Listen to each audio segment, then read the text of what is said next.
lagi sama aku Putri Andriana dalam acara Items, informasi ke teman-teman milenial hanya di Mata Milenial Indonesia TV, matanya Indonesia. Seperti biasa ya teman-teman, selama kurang lebih 30 menit ke depan aku bakal nemenin kalian sambil aktivitas ya untuk kasih informasi-informasi yang pastinya menarik. Seperti biasa kita masih membahas seputar Indonesia. Tapi kali ini wajib banget kalian dengerin kenapa? Karena aku mau bahas salah satu pulau di Indonesia yang sebenarnya bisa dibilang tuh jadi pulau impian gitu ya. Jadi kalian tuh wajib banget datengin pulau ini. Tapi sebelum datengin kalian harus tahu dulu ini tuh pulau apa sih dan kenapa bisa dibilang pulau impian. Jadi yang mau aku bahas episode kali ini yaitu Pulau Nias ya. Sering disebut sebagai pesona Pulau Impian. Jadi buat yang belum tahu, Pulau Nias ini terletak di sebelah barat Pulau Sumatera yang dikelilingi oleh Samudra Hindia. Tapi kalau kita bahas secara administratifnya, itu berada dalam wilayah Provinsi Sumatera Utara. Nias ini juga merupakan daerah kepulauan yang memiliki pulau-pulau kecil sebanyak 27 pulau. Tapi nggak semua pulau itu memiliki penghuni. Hanya 11 pulau saja yang memiliki penghuni dan 16 pulau lainnya itu tidak berpenghuni. Nah, terus detailnya lagi nih, Pulau Nias ini memiliki luas pulau sekitar 3.495,40 km persegi atau sekitar 4,88% dari luas wilayah Provinsi Sumatera Utara. Cukup luas ya untuk ukuran pulau, apalagi satu pulau itu masih ada pulau-pulau kecil lainnya. Nah, terus Pulau Nias ini juga terbagi menjadi 4 kabupaten dan 1 kota, yaitu Kabupaten Nias, Nias Selatan, Nias Utara, Nias Barat, dan Kota Madya Gunung Sitoli. Dan mayoritas dari penduduk di Pulau Nias itu merupakan suku Nias. Dan orang Nias sendiri itu menamakan diri mereka Ono Niha. Nah, itu apa ya artinya ya? Kalau kita artiin nih, Ono itu artinya anak atau keturunan. Sementara Niha itu artinya manusia. Sehingga kalau kita gabungin nih, Ono Niha itu artinya anak manusia. Nah, sedangkan Pulau Nias sendiri itu dinamakan dengan Tanoniha, yang artinya Tano itu artinya tanah. Jadi kalau misalnya Tanoniha itu artinya tanah manusia. Jadi mereka sendiri tuh punya sebutan sendiri meskipun ya pasti yang tinggal di sana adalah manusia ya. Cuma mereka punya bahasa sendiri yaitu Niha. Nah terus seperti daerah-daerah Indonesia lainnya, di sana juga terdapat mitologi yang beredar di masyarakat Nias mengenai asal-usul suku Nias ini sendiri. Jadi kalau kita bahas dari segi mitologinya, itu leluhur Nias banyak didasarkan pada cerita lisan Nias atau yang disebut dengan Hoho. Nah, Hoho itu adalah cerita lisan yang berkembang di masyarakat Nias yang diwariskan secara turun-temurun sehingga menyerupai mitos. Dan salah satu versi Hoho yang berkembang menyebutkan bahwa manusia pertama yang tinggal di Nias disebut Sowanua atau Onombela. Nah, Onombela ini merupakan keturunan penguasa Kayangan yang bernama Ibu Sirici, yang mana mereka memiliki anak berjumlah 6 orang. Nah, suatu hari Ibu Sirici ini itu memerintahkan anak-anaknya untuk turun ke bumi menggunakan liana lagara atau sejenis tumbuhan merambat. Nah, pada saat proses turun itu, 6 anak Ibu Sirici terbelah jadi 2. Di mana sebagian memilih tetap untuk berada di atas pohon dan sebagian lagi itu jatuh ke bumi karena liana lagara yang rapuh. Kemudian keturunan Ibu Sirici ini yang tetap ada di atas pohon tadi itu disebut Onombela atau manusia pohon. Jadi ada 3 anak ini memilih untuk berada di atas pohon atau Onombela dan 3 lagi ini sudah jatuh ke bumi. Di mana yang Onombela tadi itu dicirikan berkulit putih dan berparas cantik. Sedangkan mereka 3 orang lainnya yang jatuh ke bumi memilih untuk tinggal di gua-gua.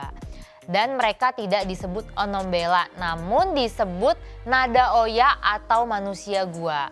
Kalau misalnya Onombela itu kan dicirikan tadi cantik dan putih ya. Tapi kalau misalnya Nada Oya ini disebut memiliki kepala dan tubuh yang lebih besar dengan warna kulit yang lebih gelap. Kok bisa ya satu keturunan tapi yang satu putih cantik, yang satu gelap besar. Nah ini sebenarnya yang sampai sekarang mungkin nggak bisa dibuktikan secara ilmiah gitu ya. Tapi balik lagi ke kepercayaan masing-masing ya teman-teman.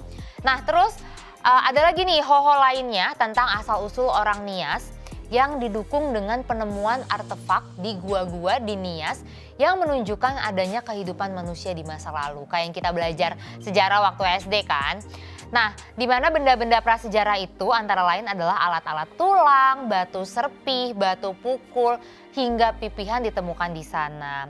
Terus ada juga nih ditemukan sisa vertebrata yang terdiri dari ikan, ular, kura-kura, dan cangkang moluska. Terus tadi kita udah bahas cara mitologinya, di Nias juga ada rumah adatnya, di mana masyarakat Nias memiliki dua jenis rumah adat atau rumah tradisional yang dikenal dengan nama Omo Hada dan Omo Sebua. Di mana kedua rumah adat ini memiliki fungsi yang berbeda. Nah, ayo kita bahas lagi lebih detail ya. Yang pertama Omo Hada.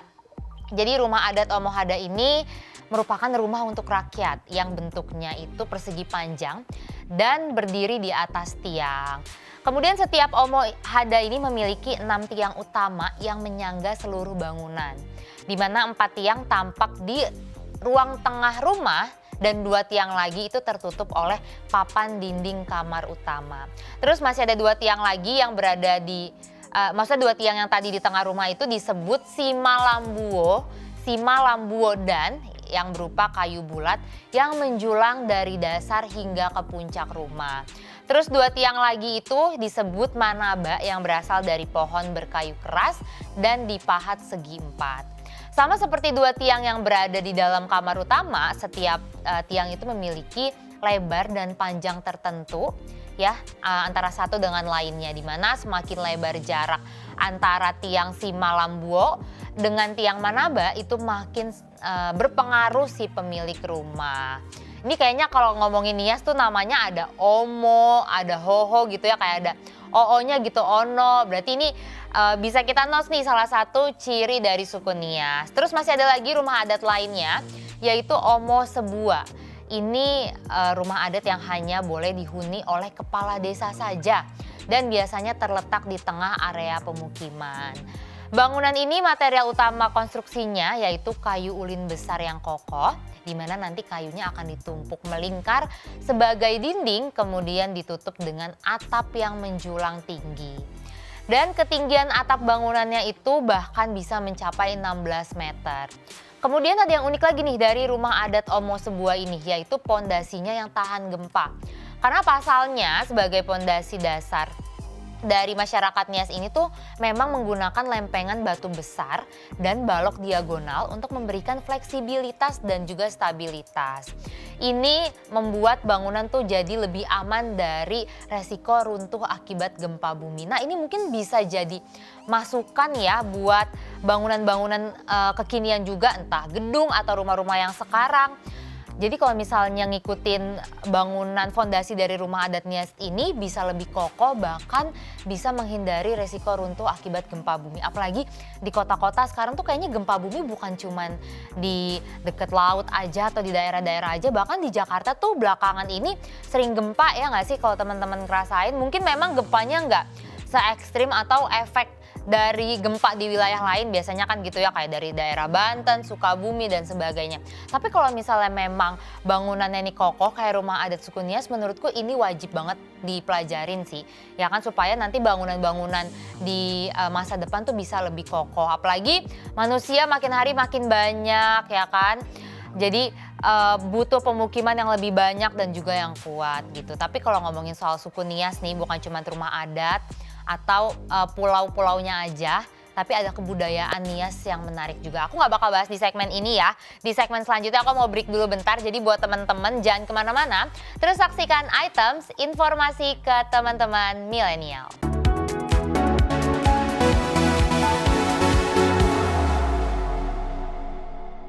Hai teman-teman, kembali lagi dalam Items, informasi ke teman-teman milenial, dan kita masih ngebahas soal Pulau Nias. Kalau tadi kan di segmen awal aku udah bahas asal-usul sama rumah adatnya. Kayaknya nggak seru kalau kita nggak bahas soal kebudayaan suku Nias yang nggak kalah keren juga sama daerah-daerah lainnya. Nih yang pertama kebudayaannya itu ada tari maena yang bisa dibilang itu termasuk dalam jenis tarian yang dilakukan secara bersama-sama. Jadi bukan tarian sendiri ya, karena tari Maena ini juga memiliki makna tentang kebersamaan dan persatuan antara satu sama lain. Dimana ketika kebersamaan dan persatuan itu sudah terjalin dengan baik, maka suatu gerakan yang indah itu akan terbentuk. Nah, kurang lebih kayak gitulah keindahan jika dalam masyarakat ada kebersamaan dan persatuan. Jadi tari Maena ini tuh menggambarkan persatuan dari masyarakat suku Nias. Nah, tari Maena juga bisa diperankan oleh pria maupun perempuan. Yang mana jumlah penarinya tidak ditentukan banyaknya, terutama dalam acara adat pernikahan. Pertunjukan tari Maena ini juga biasanya diawali dengan pantun yang diucapkan oleh Sanutuwo Maena atau sesepuh suku atau kepala adat gitu ya.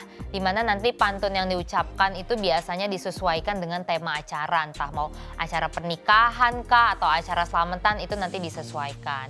Kemudian setelah pantun diucapkan, nanti dilanjutkan dengan melantunkan syair Maena atau dalam bahasa Nias disebut Vanehe Maena. Syair Maena itu dilantunkan oleh semua penari sambil mengikuti gerakan tari. Gerakan tari Maena ini juga bisa dibilang cukup sederhana dan mudah diikuti oleh siapapun tanpa harus ada latihan khusus.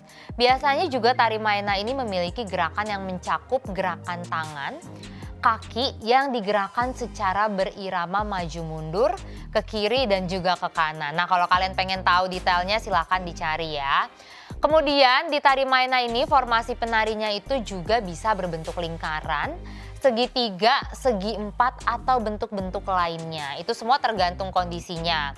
Dan juga tari Maena ini memiliki keunikan, salah satunya adalah pakaian para penarinya. Di mana biasanya para penarinya ini kan memakai baju adat Nias ketika acara pernikahan. Tapi ketika acara hiburan, itu penarinya juga bisa menggunakan kostum bebas yang dinilai mempunyai nilai kesopanan. Yang penting bajunya apa aja, yang penting sopan gitu ya. Terus juga nih masyarakat Nias sampai sekarang terus melestarikan dan juga mengembangkan tari Maena. Salah satu caranya yaitu dengan menampilkan tari Maena di berbagai kegiatan untuk penyambutan tamu atau acara pernikahan atau ada festival budaya atau promosi pariwisata. Atau misalnya juga bisa dipertunjukkan seni dan acara adat lainnya. Ini penting banget meskipun ini tari sudah lama tapi harus tetap dilestarikan ya teman-teman sampai sekarang. Nah tadi udah ada tarian, ini ada lagi nih budaya lainnya yaitu tradisi lompat batu atau disebutnya tuh Fahombo. Jadi tradisi ini itu oleh masyarakat setempat dikenal dengan istilah hombo batu atau Fahombo. Di mana nanti batu-batu yang sudah disusun setinggi 2 meter dengan ketebalan 40 cm itu harus dilompati oleh semua pemuda Nias yang sudah dianggap dewasa. Dicatat ya, yang sudah dianggap dewasa. Jadi yang anak-anak ini karena agak berbahaya, jadi jangan coba tanpa latihan. Bahkan ya saking prestisiusnya tradisi ini, keluarga dari pemuda yang berhasil melompati batu itu biasanya akan menyembelih beberapa ekor ternak sebagai bentuk rasa syukur atau keberhasilan putranya. Terus kalau kita kutip dari kompas.com ya, awal dari tradisi lompat batu ini berasal dari kebiasaan berperang antar desa suku-suku di Pulau Nias. Di mana masing-masing desa itu akan membentengi wilayah dengan batu atau bambu setinggi 2 meter. Nah, maka dari itu tradisi lompat batu lahir ini dilakukan sebagai sebuah persiapan sebelum berperang. Terus juga para bangsawan dari strata Balugu yang memimpin Pulau Nias saat itu juga menentukan pantas atau tidaknya seseorang pria Nias menjadi prajurit perang. Kriterianya itu selain memiliki fisik yang kuat, seorang prajurit harus juga menguasai ilmu bela diri dan ilmu-ilmu hitam. Wow, jadi bukan cuma bela diri tapi ilmu hitam juga ya. Mereka juga harus dapat melompati batu bersusun setinggi 2 meter tanpa menyentuh permukaannya sedikit pun sebagai tes akhir. Tapi meskipun saat ini sudah tidak lagi dilakukan untuk tujuan perang ya, tapi Fahombo ini masih tetap menjadi bagian yang tidak terpisahkan dari budaya Nias. Tradisi lompat batu Nias ini menjadi semacam ritual untuk menunjukkan kedewasaan pemuda-pemuda di sana. Bahkan tradisi ini tidak dilakukan oleh semua warga Nias, melainkan hanya di kampung-kampung tertentu saja. Fahombo ini juga lebih dari sekedar cara para pemuda Nias menunjukkan kedewasaannya, tapi juga proses latihan yang dilalui itu bukanlah hal yang mudah, jadi mungkin melatih kesabaran juga. Di mana soalnya orang-orangnya tuh perlu latihan keras dan waktu yang cukup lama supaya Fahombo ini bisa berjalan lancar tanpa ada cedera. Tradisi ini juga sekaligus menjadi cara untuk membentuk karakter yang tangkas dan kuat dalam menjalani kehidupan. Karena ketika seseorang sudah memutuskan untuk melakukan lompat batu ini, biasanya nanti warga akan berkumpul di tempat pelaksanaan. Terus para peserta juga akan mengenakan baju adat yang khusus digunakan oleh para pejuang sambil berbaris. Terus mereka juga sambil berbaris itu menunggu giliran mereka. Dan tanpa ancang-ancang yang terlalu jauh, para pemuda ini berlari kencang, menginjakan kaki pada tumpuan batu kecil di bawah sebelum akhirnya nanti melayang di udara. Terus juga mereka akan melampaui batu besar setinggi 2 meter dan mendarat dengan selamat. Selama proses melompat itu tidak boleh ada bagian tubuh yang menyentuh permukaan batu. Kalau misalnya tidak, maka sang peserta itu dinyatakan gagal. Nah, selain Fahombo tadi ada lagi nih tari Fataele. Ya, ini juga tari suku Nias yang berkaitan erat dengan tradisi lompat batu atau Fahombo yang tadi kita bahas. Karena memang kedua tradisi ini tuh lahir secara bersamaan. Kalau misalnya kita kutip dari indonesiakita.id, zaman dulu ya suku-suku di Pulau Nias itu sering berperang untuk perebutan lahan atau kekuasaan demi mempertahankan wilayahnya. Di mana setiap kepala suku itu berinisiatif mengumpulkan pemuda desa untuk dilatih berperang. Jenis latihan yang diberikan yaitu melatih kekuatan fisik dengan melompati tumpukan batu setinggi 2 meter. Berarti kurang lebih sama ya sama yang tadi ya. Tapi juga ada peragaan alat perang. Nanti setiap pemuda yang berhasil melewati latihan tersebut dengan baik, maka nanti mereka dianggap mampu menjadi prajurit perang. Terus nanti kalau misalnya mereka udah berhasil untuk merayakan kelulusan para pemuda itu, kepala suku akan mengadakan pesta dengan memotong babi ternak dan mengumumkan kepada seluruh warga bahwa pasukan perang sudah terbentuk dengan pertunjukan tari Fataele atau tari perang ini. Tari perang ini juga dilakukan dengan membentuk formasi segi 4 memanjang dan dipimpin oleh komando perang. Sebagaimana strategi perang pada umumnya, pemimpin perang nanti akan memberikan aba-aba kepada prajurit lainnya apa yang harus dilakukan selanjutnya. Tari Fataele ini juga dimulai dengan hentakan kaki pada tanah secara serentak sehingga menghasilkan bunyi. Dan lantunan kata-kata secara kompak sebagai simbol persatuan yang sangat dijunjung tinggi oleh masyarakat Nias. Dalam tarian ini, penari akan memakai pakaian khas Nias yang terdiri dari warna hitam, kuning, dan merah serta dilengkapi dengan mahkota di kepala penari layaknya prajurit perang. Kemudian para penari juga membawa tameng atau pedang dan juga tombak sebagai wujud alat pertahanan dari serangan musuh. Dan konon katanya senjata tersebut merupakan senjata utama yang digunakan prajurit Nias untuk berperang. Selama tarian berlangsung, musik tradisional Nias ini akan menjadi pengiring tarian dari awal hingga akhir. Gerakan tari Fataele ini juga bisa dibilang sangat dinamis karena hentakan kaki penari yang diiringi musik tradisional serta gerakan mengayunkan pedang dan tombak menggambarkan semangat para prajurit dalam mempertahankan wilayah mereka dari serangan musuh. Selain itu, suara-suara dari sang penari itu juga menunjukkan ekspresi ketangkasan dan kepahlawanan mereka sebagai seorang prajurit.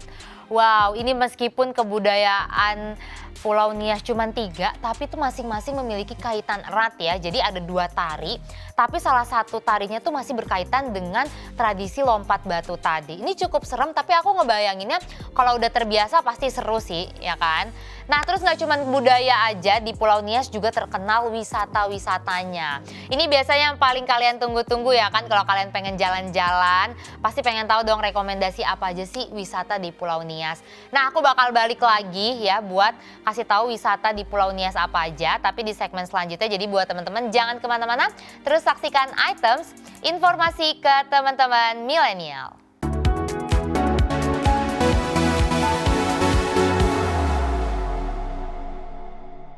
Hai teman-teman, kembali lagi masih dalam Items, informasi ke teman-teman milenials.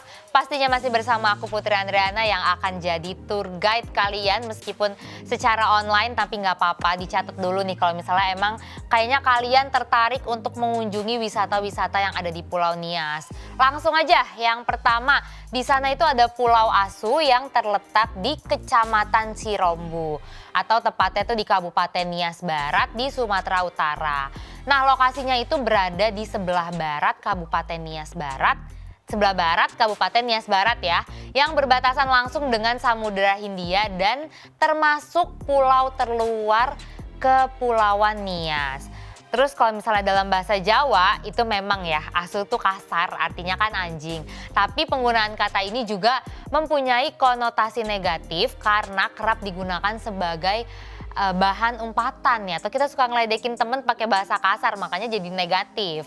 Tapi kalau misalnya di Pulau Nias ini, asu ini sebenarnya berasal dari kata asuhan yang artinya tuh terakhir. Karena memang masyarakat Nias itu kan biasa menyebutnya dengan nama asuh. Cuman karena penggunaan huruf H yang tidak terlalu terlihat itu jadi kedengerannya tuh kayak asu gitu. Padahal sebenarnya asuh. Nah, tapi langsung aja nih di Pulau Asu ini tuh sudah terdapat 5 desa ya yang letaknya berjauhan antara satu dengan yang lainnya. Terus juga setiap desa dibatasi perkebunan penduduk. Desa-desa tersebut ada Desa Hanefa, ada Desa Hinako, Lahaba, Bale Madate, terus Bawah dan juga Desa Sawah. Nah, nanti di tiap desanya itu juga masih ada banyak rumah-rumah tradisional yang berdinding kayu dan juga beratap rumbia. Terus juga Pantai Asu ini tuh cocok banget buat kalian yang suka berenang atau kayak aktivitas laut kayak snorkeling, diving gitu ya. Jadi nanti kalau kalian ke sana itu memungkinkan banget melihat beragam biota laut. Terus juga kayak yang tadi aku bilang, kalian bisa diving, bisa jadi pilihan menarik untuk menikmati Pulau Asu ini. Karena memang alam bawah lautnya itu menyimpan terumbu karang berbagai warna. Aduh, happy banget sih, apalagi kalau kondisi lautnya tuh masih bersih, bening ya. Jadi saat kita diving atau snorkeling itu bisa kelihatan jernih banget. Terus juga buat kalian yang senang surfing itu bisa banget ya kalian surfing sambil menikmati keindahan yang ditawarkan oleh Pulau Asu ini. Karena katanya ombak di Pantai Asu ini dapat mencapai ketinggian 4 hingga 7 meter dengan panjang mencapai 200 meter. Terus selain itu dengan luas pulau sekitar 18 km persegi, pulau ini cocok banget buat kalian yang senang trekking karena dapat mengelilingi pulau dan bersantai di pinggir pantai. Terus selain Pantai Asu ada lagi nih yang rekomendasi Pantai Gausoyo yang terletak di Desa Ombolata, Kecamatan Afulu, Kabupaten Nias Utara. Sebenarnya daya tarik utama dari pantai ini yaitu pasir pantainya yang berwarna merah muda.